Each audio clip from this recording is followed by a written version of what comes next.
handy at all. Today we're going to look at two more bromination reactions. They sort of operate under different mechanisms, but I'll try to explain when you see the products, how you can infer what reagents have been used to make them. And so I think there's 8 or 9 lectures for this module, so we're halfway through. We've seen how to take an alkane, get a haloalkane, and then the rest of the lectures for this module will then substitute the halogen for every other functional group that we've learned. So that's, again, another type of substitution. In this module 5, we look at a different mechanism called elimination, where that's going to take your haloalkane and transform it into an alkene. And that will set the stage for Organic 2 if you're continuing on, where we look at each individual functional group in the 5 modules in that course.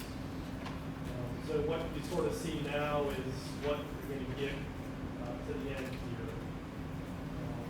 And as a reminder, I would encourage you to start preparing for the final exam as well, because that's going to be weighted pretty heavily into your final letter grade determination. Isn't there somewhere we can pick up the $20 book to study for the final? So it's, unfortunately, due to inflation, it's 25 now. You have to pay cash, and it's Tech 430 is the main office where you can buy that from Diane. So the study guide, which is conveniently made by the people making the exam, the newer version is split in half. So there's like semester 1 material and then semester 2 material. So that gives you a more targeted approach to studying. And the outline of that study guide sort of looks how the final exam looks. And if you're preparing for anything, you want to be doing the activity. So if you do those problems, your score will increase some number of percent because you're used to seeing the format. Any other questions? So we had left off on this reagent NBS. So organic chemists like to shorten everything and give it abbreviations. So again, NBS stands for N, which is nitrogen bromosuccinimide. And it's a solid reagent that's safer to handle than liquid bromine. So under heat or light, and light is typically something more than just like your fluorescent bulb. You get like a large sort of wattage lamp from Home Depot and you shove it in front of the reaction and that will catalyze the homolytic cleavage, where the bromine and the nitrogen both, again, become radicals. So again, the homolytic cleavage uses, you have to pardon me a second, they updated this app overnight, and so now it looks a little different. The homolytic cleavage uses this fishhook arrow to indicate the movement of one electron. So that forms the bromine radical. And the NBS as the reagent is really only going to abstract hydrogens that are allylic. So as we move forward and learn these reagents, one thing you'll want to develop is a learning strategy to connect the reagent to the specific functional group it acts upon. So for example, I don't want to get too far ahead of myself, but like on the final, you might see a bunch of different reagents.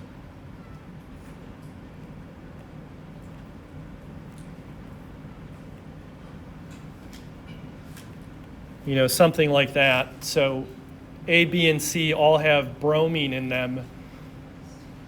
If the product has bromine in it, you have to figure out, what functional group is that specific reagent acting on. So sodium bromide, molecular bromine, and NBS are all very different reagents. And you have to know their reactivity correlated to the functional group they're acting on. NBS is going to go after allylic hydrogens. So we identify the number of allylic carbons.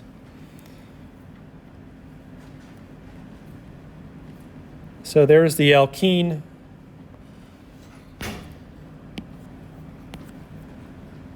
Those two carbons in blue are sp2. So any carbons that are sp3 that are directly bonded to those are allylic. So we have 1, 2 allylic carbons.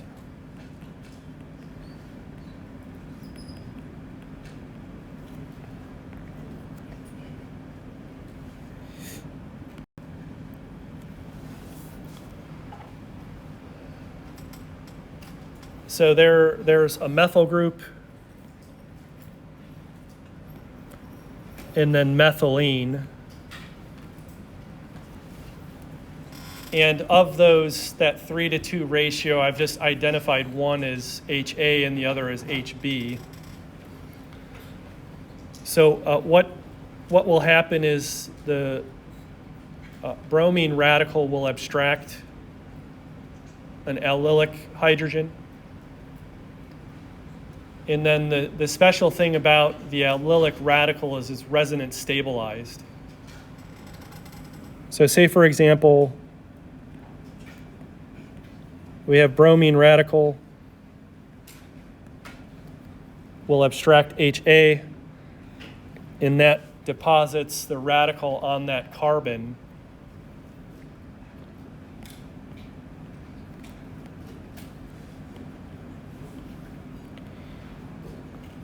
That's resonance stabilized.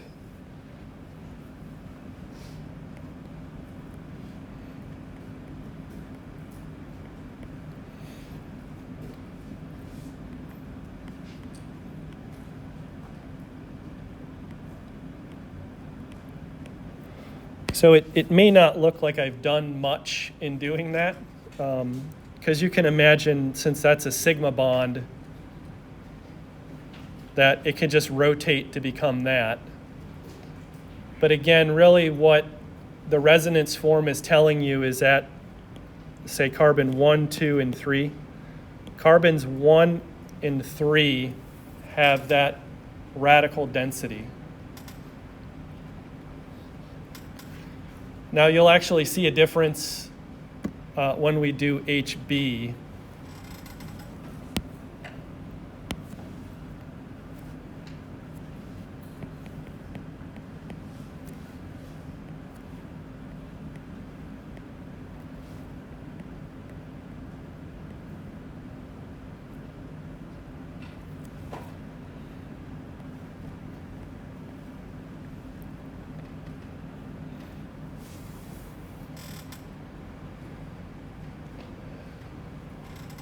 So just as I've drawn it, if I show the resonance hybrid,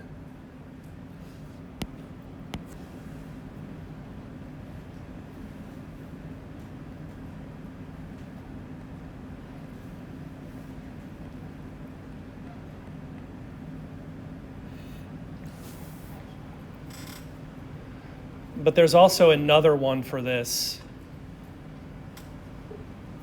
If you can imagine this bond rotating so that this methyl group is the other way, you would get another resonance hybrid.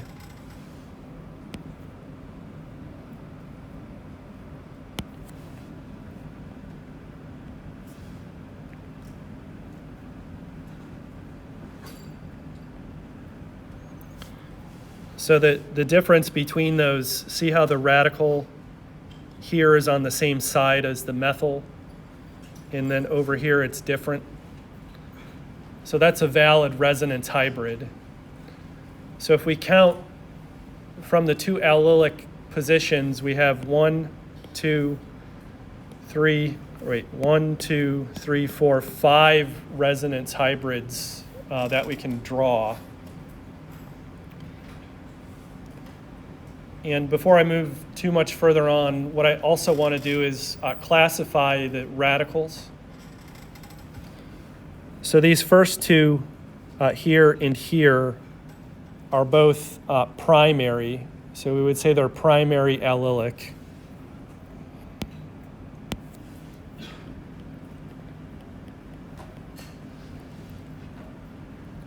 This one here is secondary allylic. And then the last two are both primary allylic.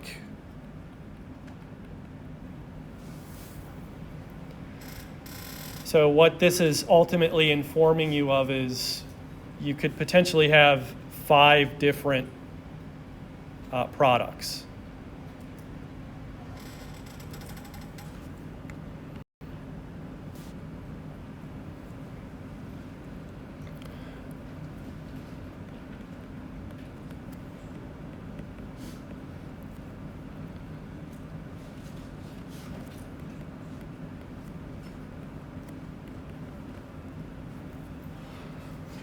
So again, overall, you would see 5 from 2 from HA and then 3 from HB.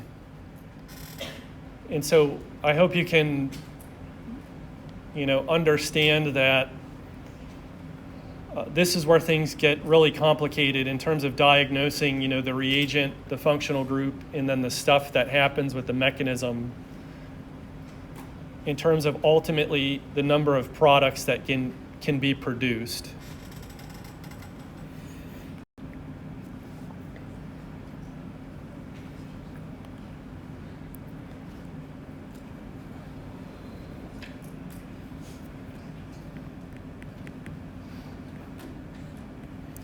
So that again, in terms of the mechanism,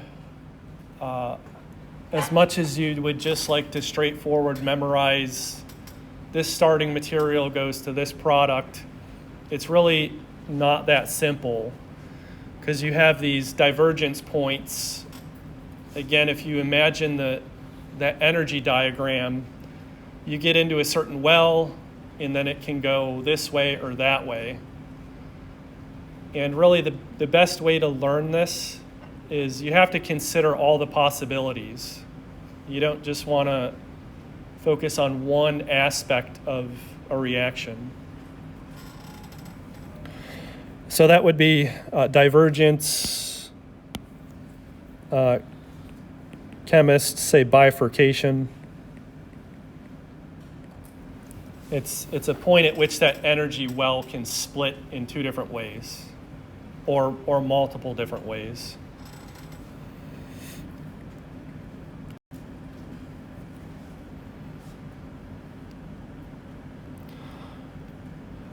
So we drew 5 resonance hybrids, but on this slide I'm saying there's 4 unique ones, because the one for A, when you draw the resonance hybrid, it looks the same or degenerate. And the question is asking you, if you imagine that radical that's shown, it's going to abstract a bromine, so you have a carbon-bromine bond. Once you do that, which one of these will form a stereogenic carbon?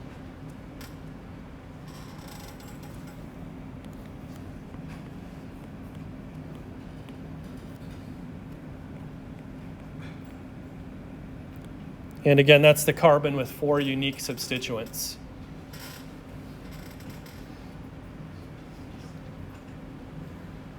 So to better visualize it, what you could do is just draw those products out.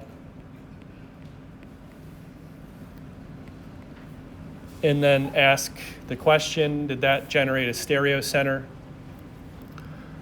So for here, you have 2 hydrogens, so that would be no.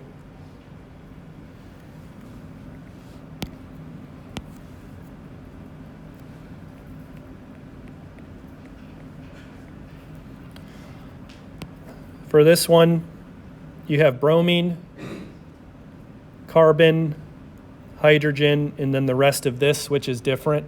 So that would be a stereo center.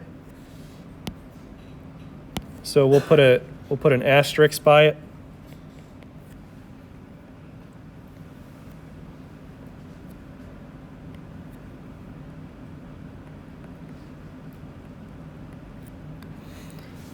C would not lead to a stereogenic center, again, because the carbon has 2 hydrogens. And then the same for D.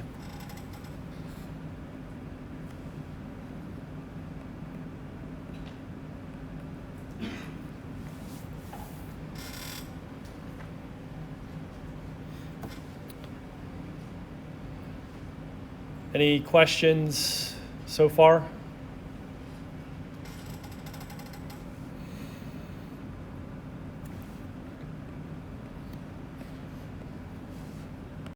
So we get 1, 2, 3, 4, 5.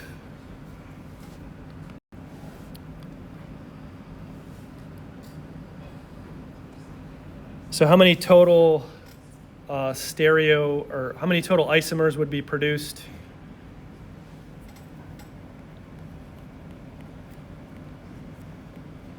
Under these conditions?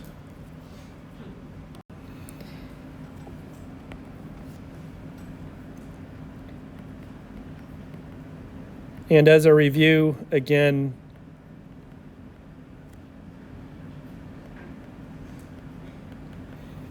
the best way to start is finding the uniqueness of the hydrogen sets, because that's going to be your minimum, and then testing whether it's a stereogenic carbon.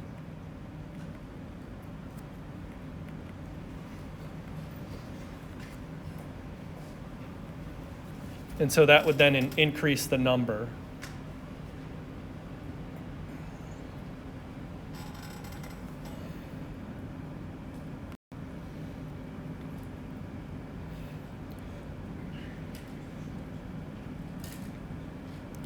So there they are. As a review, the wedge means it's coming out towards you. The dash, it's going away from you.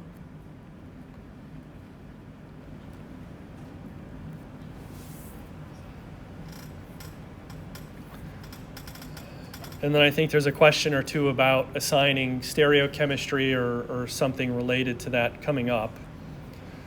So again, those are things that you will see on the final. Either assigning R and S, determining enantiomeric or diastereomeric relationships, and then optical activity.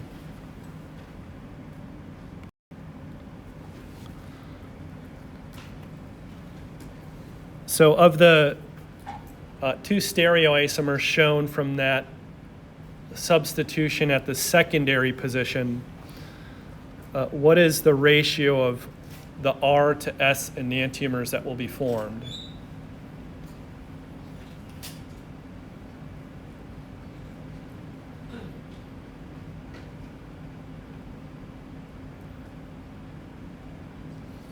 It's 1 to 1.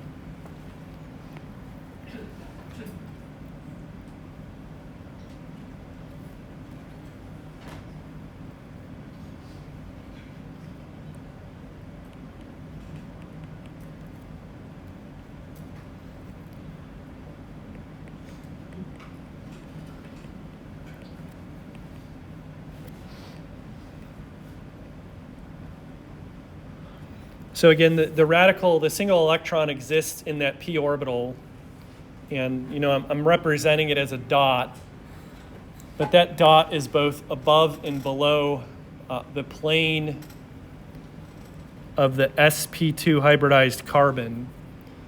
So when the bromine radical then bonds with that, it happens equally from the top and the bottom, so you get a 1-to-1 ratio.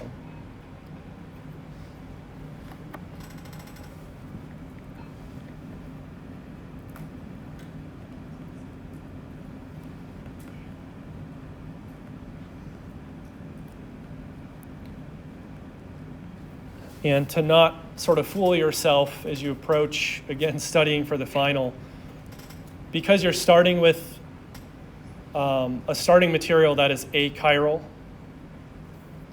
what you produce also has to be achiral in the sense that you can't favor R or S. You have to have an equal mixture of them. You know, even though they have stereo centers, you have to produce them in a 1-to-1 ratio.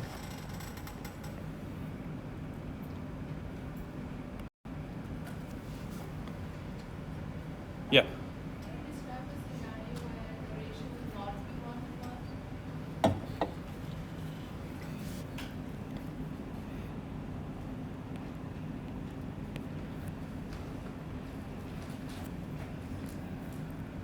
So I'm going to extend out the starting material here.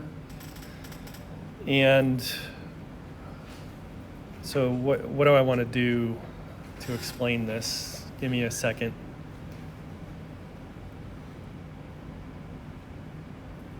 I'm going to extend it out one more carbon so I can do this right. Say, for example, you are starting with that. And so that has an existing stereo center. It's set as whatever that might be, R or S. So in the product, that stereo center will not change. It's going to be retained as the wedge. But then if you're doing the substitution there, you won't necessarily end up with a 1-to-1 ratio there because the sterics of that existing center may favor the top or the bottom face preferentially. To figure that out, you'd make like a model and see what minimizes the like torsional or rotation strain. And then you could say, well, you know, this other group may shield the top face, so maybe the bromine only comes from the bottom face. So to answer your question, if there's an existing stereo center where nothing's happening to it, that will influence the new one.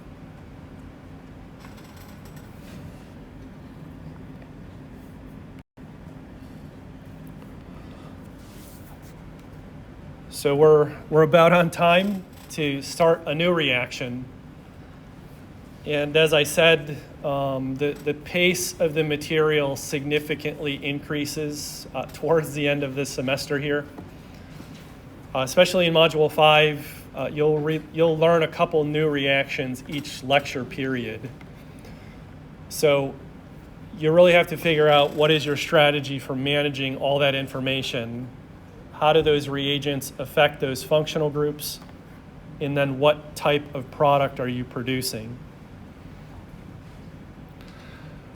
So let's spend some time on this slide because there's a lot of new terms here, and I'll walk through them one by one. This is still a radical mechanism, but it's going to behave a little bit differently. The reagent that we're going to use is now HBr, so hydrogen bromide.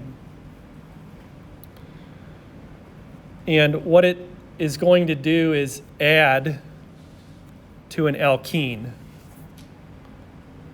So we have a model substrate there. This is propene.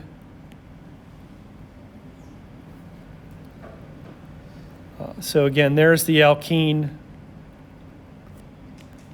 You have one allylic carbon, but this reagent under these conditions, it doesn't do anything to the allylic carbon.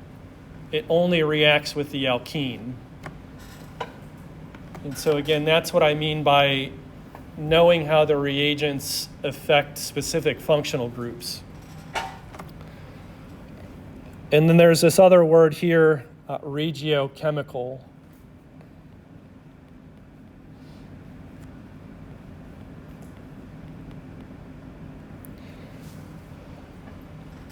And that has to do with additions to alkenes.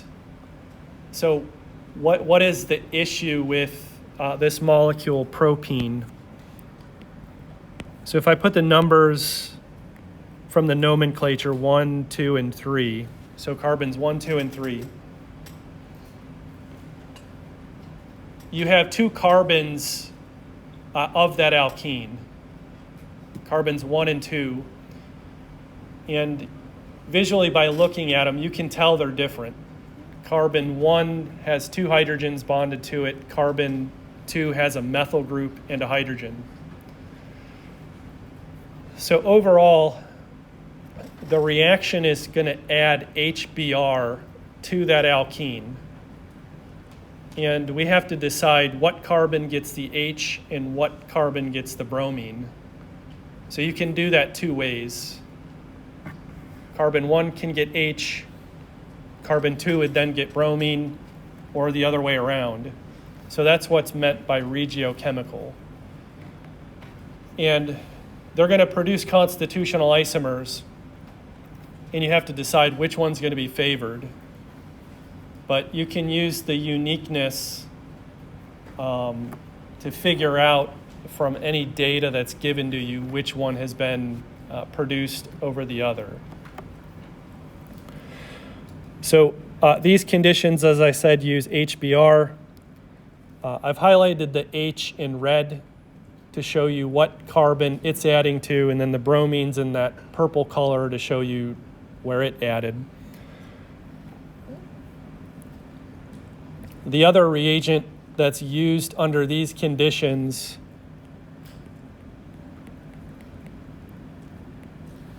is a peroxide. So a peroxide is classified by an oxygen-oxygen sigma bond, and then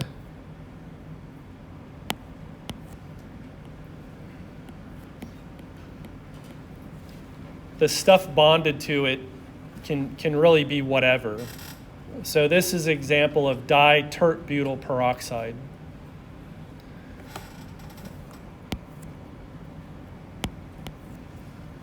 Your bathroom probably has this hydrogen peroxide. Do you know what you use that for? Yeah, if you fall off your bike or your scooter. I see a lot more students with scooters now, which is interesting. You fall off your scooter, you take a header, you get a scar on your forehead or something, you can put some hydrogen peroxide on it. It's like a weak antiseptic, to get the germs and whatnot out. In high school, you might have had acne at some point, and so acne cream has benzoyl peroxide in it, and so that is to help clean things out, pores and whatnot. But the reason this is in there is because that oxygen-oxygen sigma bond is very weak, so you can cleave it with heat and light to form a radical, and then that will start the initiation of the radical chain. Furthermore, I have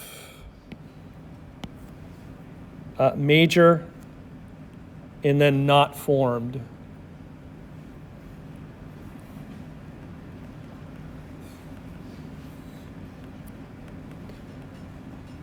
So again, those are constitutional isomers. They have the same molecular formula. They only differ in really the attachment of the bromine. So hopefully you can see, I'll highlight it here in green. So there's HBr. And then you see the elements H and Br, or Br and H. So that's what we mean by regiochemistry, that those two things have added differently to that alkene. And so how do we explain why one is preferred and not the other?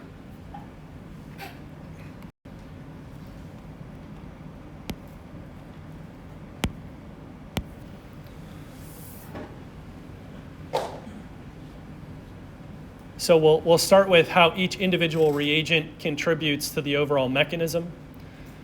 And in the initiation step, the oxygen-oxygen bond is the weakest, so the energy will hit that first.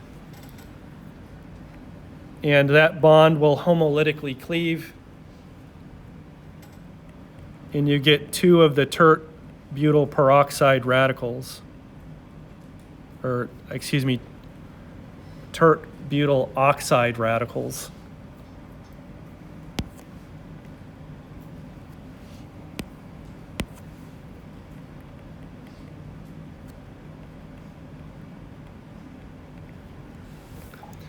And so now that's a reactive intermediate. And it's going to look for the next weakest bond that it can break, and that's going to come from the HBr. So it'll abstract a hydrogen.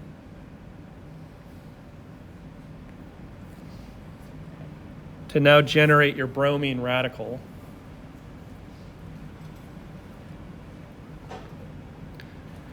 And then I've just pulled these numbers again from the table, and that table is in your textbook, chapter 10 somewhere.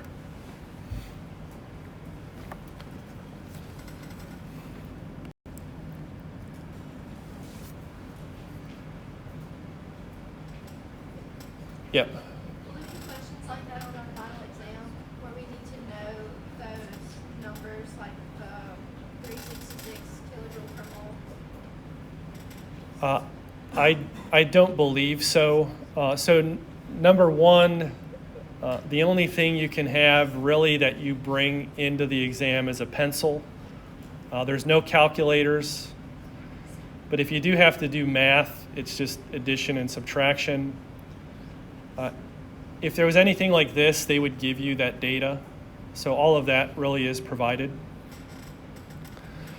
So what's different now in this mechanism is that bromine radical will not abstract a hydrogen. It's going to add to the alkene. So the pi bond is the next weakest thing it's going to go after. And as I said, it can happen in two different ways. The bromine can add to carbon A or carbon B. And so we'll draw out both and then compare them to see which is the lower in energy. So if it was going to add, I'll say A in red here. So it's going to add to carbon A. So we form that carbon-bromine bond.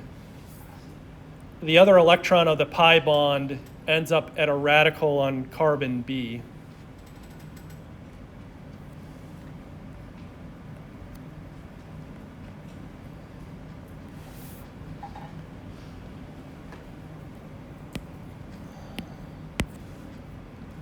So in blue, I'll say it's going to add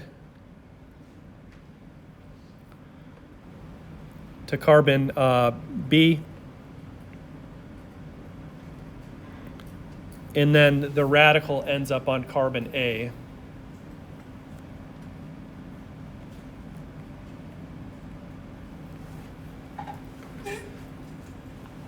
And at this point in the energy coordinate, we're determining which one of these is the most stable.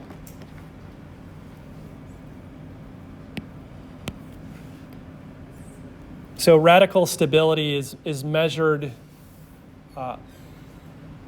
according to the number of carbons you have bonded to that carbon radical. So we would say the one in red there is a secondary radical. the one in blue is primary. And without delving too much into the electronics of it, the trend is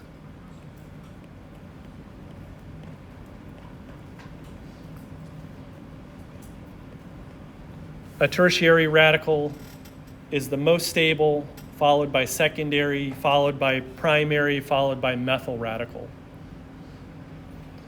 So when you're given the choice, as we see here, you want to form the most stable radical, and then that's the one that's going to proceed to the major product.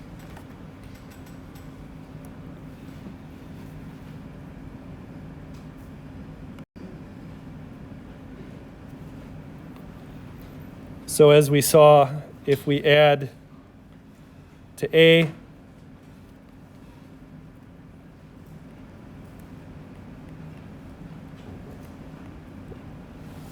we get the secondary radical.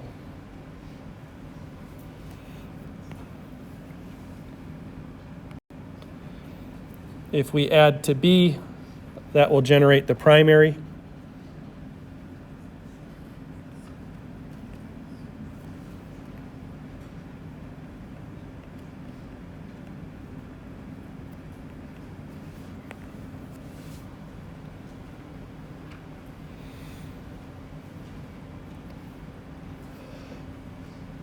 And so we're looking at a pretty simple case, but you can imagine as you start sprouting things off of that alkene, you still have to do the analysis of both to compare the class of radicals you're forming.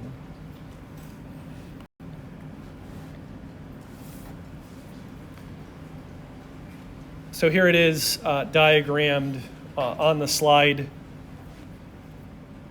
So our secondary versus primary, that radical is more stable. So it's formed preferentially, and then it's going to react with HBr.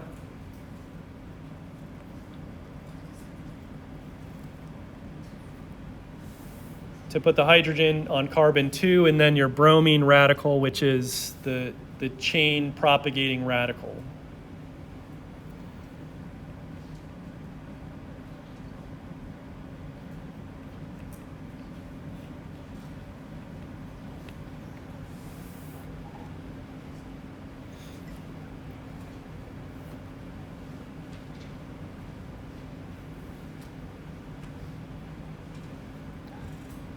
So again, just to refresh your memory, why is this useful? We already know how to use Br2 in light. So say, for example, you were starting with propane using Br2 in light. We know that bromine is more selective.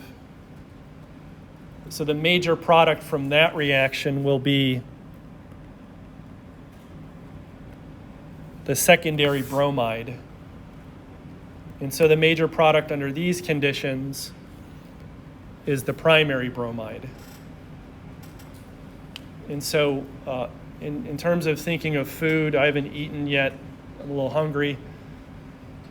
Really what we're doing is just expanding the menu of reactions so that you can get to specific substitution patterns. And downstream from that, starting on Monday when we start learning the next mechanism, the class of halogen that you start with will further determine how those reactions proceed.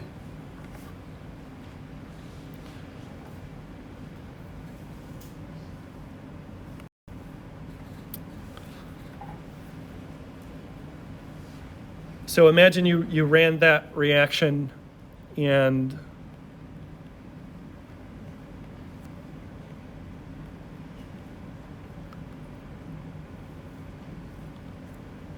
we said that was major.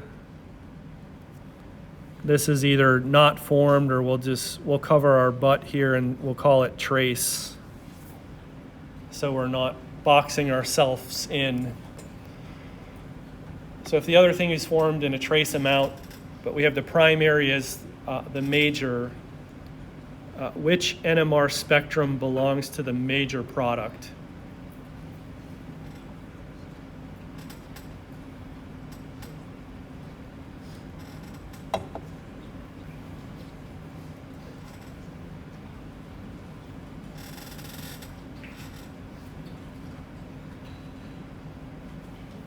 A. So again, really what you're doing, determine the unique set of H for each. So the major one will have 1, 2, 3 sets. The minor one is going to have 1 and 2. And so so there's 1 set, 2, and 3. So that's the correlation between the uniqueness and the number of signals that you see. You really don't even have to get into the multiplicity of those signals because that first number was different. If they were both like 3 unique sets, then you'd have to start looking at multiplicity, which is the neighbors and things like that.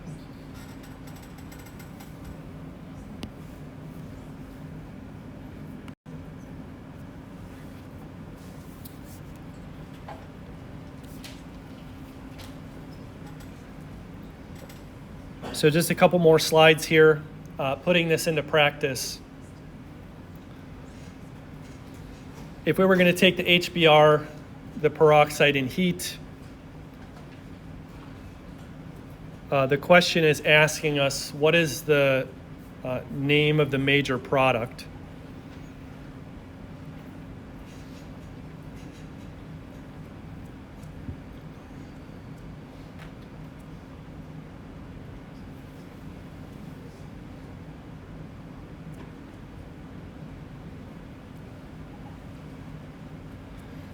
Maybe what I'll do is convert the names into structures, then we'll look a little bit in sort of backtrack maybe.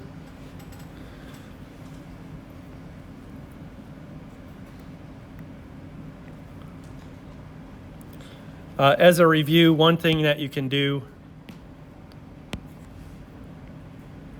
so I drew the cyclopentane. I'm just going to put some numbers in just the ring.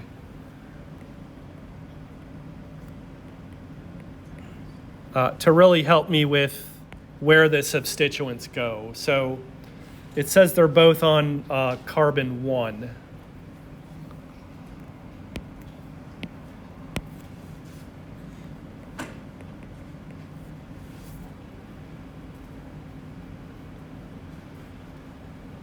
And choice B says it's 1 bromo, 2 methyl.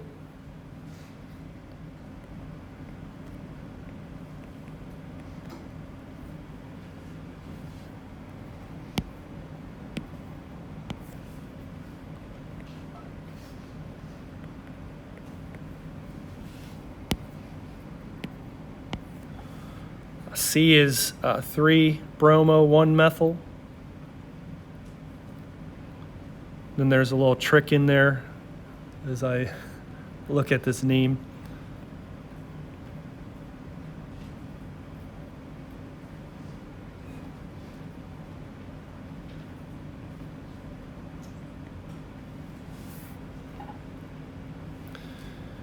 And then the other little trick for D.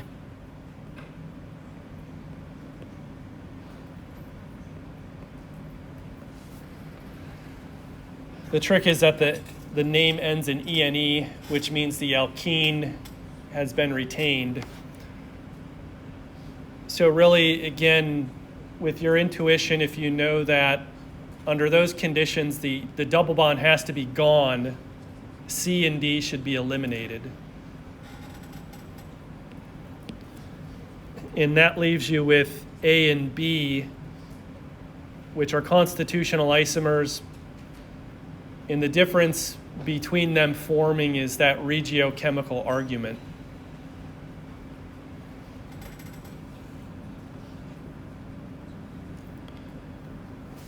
So just based on what we know, what do you think the right answer is?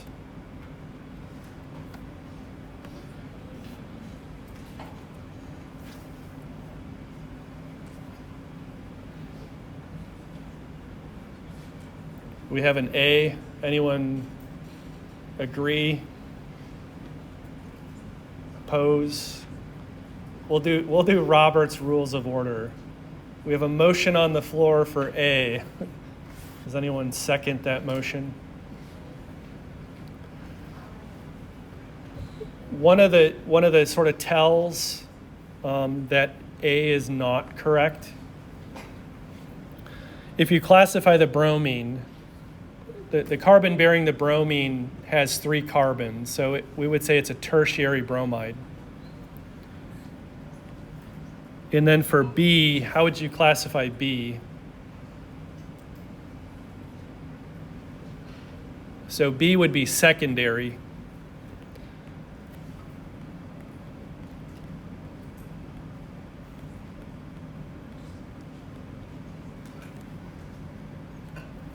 And just as like an empirical observation, those conditions, they have to give you the lesser substituted bromine. And the reason for that is because in the mechanism, it's generating the most stable carbon radical, which is tertiary.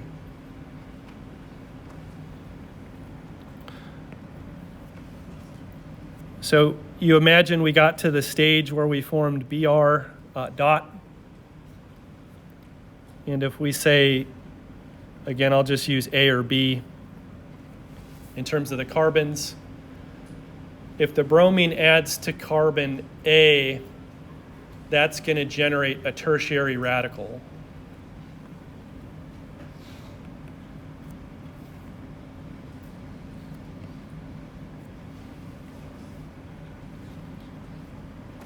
If it adds to B,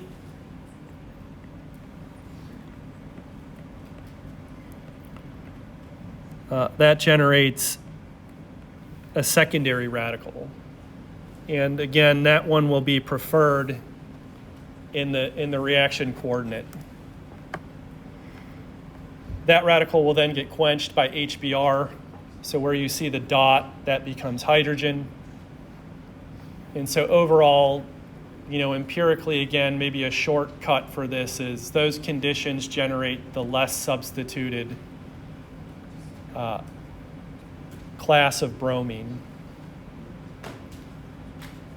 Again, compared to the Br2 with light, that's going to generate the more substituted bromine.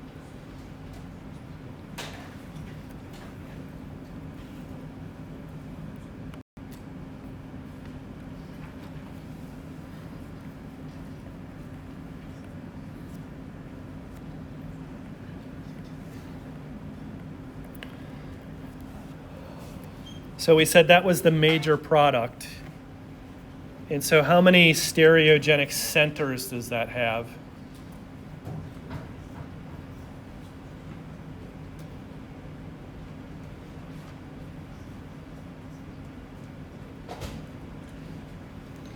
So it's going to end up with 2. So that'll be a stereogenic center, as will this. So we end up with 2. So 2 to the 2.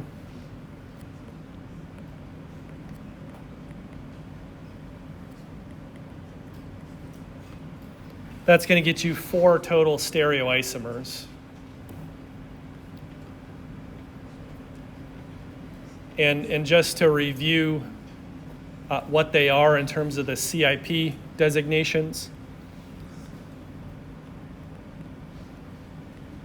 you'll have R and R. Its enantiomer will be S and S. And then to figure out the diastereomers, we're just going to flip one center. So RS and its enantiomer SR. So any other relationship in there is diastereomeric.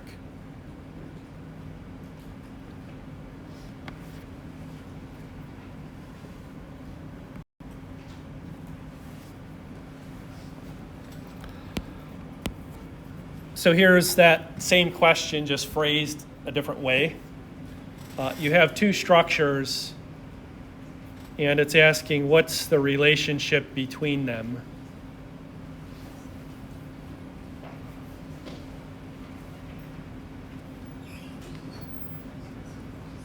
So these have to be diastereomers. So we're keeping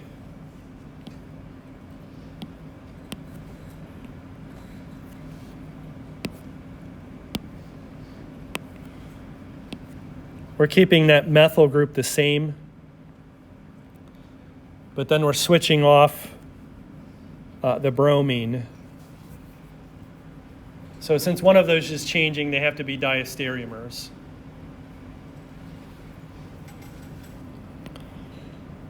And just for completeness sake,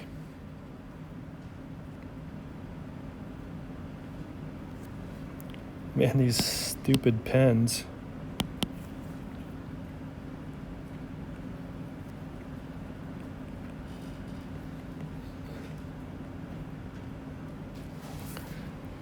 So that one would be the enantiomer of the one on the right, and then the one on the left.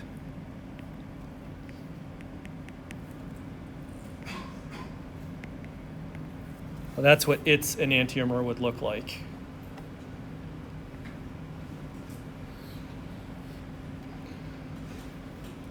So again, the enantiomers have to switch each center to the exact opposite. And, you know, the way that I've drawn it, they don't exactly mirror each other, you know, when you're looking at them sort of horizontally. But if you can imagine like sandwiching them like one on top of the other, then they do look like mirror images.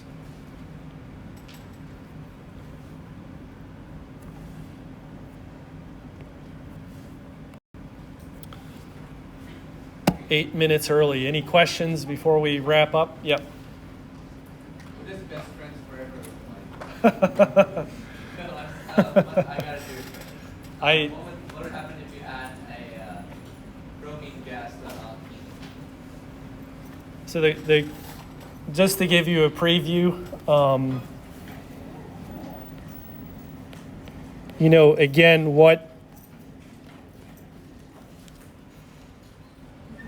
why this course is going to get challenging in the last month here.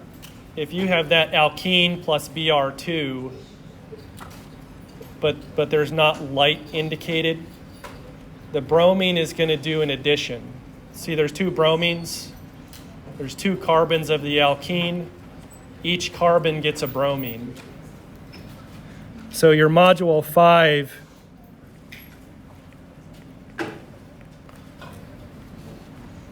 is going to deal with addition reactions.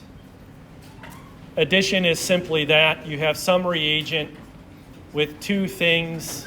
Each carbon of the alkene gets one of those two things.